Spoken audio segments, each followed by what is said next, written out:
5ই আগস্টের পর 5ই আগস্টের পর আপনার তৎপরতা বেড়েছিল আচ্ছা আমি তো সবসময় তৎপর ছিলাম না একদম আরো এই যে বিভিন্ন রকম দেখেছি কূটনীতিক পারে আপনি এখন আমি যেহেতু ধরেন বিএনপির ফরেন রিলেশনস কমিটিতে আছি তো সেই হিসেবে আমাদের দেশের বাইরে যারা ছিলেন তারা দেশের বাইরে থেকে কাজ করেছেন তারা নিরলসভাবে কাজ করেছেন আমরা যারা দেশে ছিলাম আমরা চেষ্টা করেছি আমাদের জায়গাটার থেকে আরো কঠিন ছিল অগাস্টের 5 তারও আগে যাই আমি একটু অগাস্টের অক্টোবরের 28 তারিখে যে আমাদের জনসভায় যে ঘটনাটা ঘটলো আমাদের নেতা হাজার হাজার জনগণের উপরে যে ইয়েটা হলো আক্রমণটা হলো মানে আপনার সমর্থকরা বা সাধারণ মানুষ তখন ভেবেছিল যে বিএনপি কোনো একটা ঘোষণা দিবে কিন্তু সেটা কিন্তু ওই অবস্থায় পেল না হ্যাঁ তো তখন আমাদের কর্মসূচি আমরা কিন্তু তখন কর্মসূচির মধ্যেই আছি আমরা কর্মসূচির মধ্যে আছি আমরা সরকার পতনের এক দফার আন্দোলনে আছি আমরা এই আন্দোলনে কিন্তু তখন আমাদের আছি কিন্তু তখন যেইভাবে আমাদের নেতাকর্মীদেরকে মারা হলো হত্যা করা হলো এবং সেই পুরো ছিন্ন বিচ্ছিন্ন করে দেওয়া হলো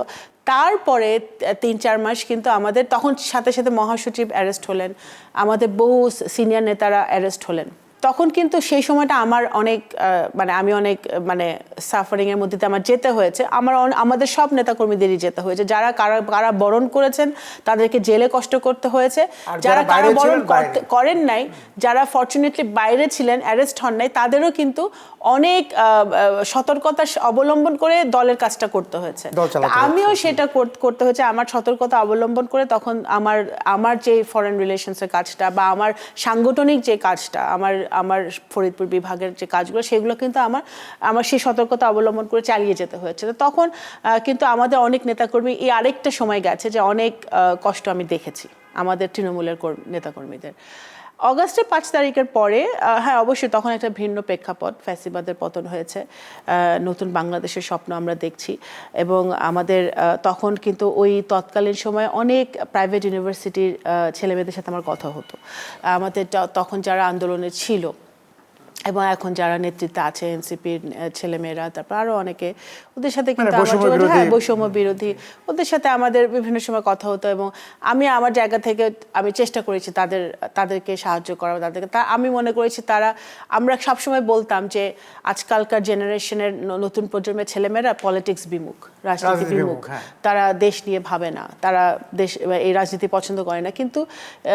এই বৈষম্য বিরোধী আন্দোলন বা কোটা বিরোধী আন্দোলনটা কিন্তু সেই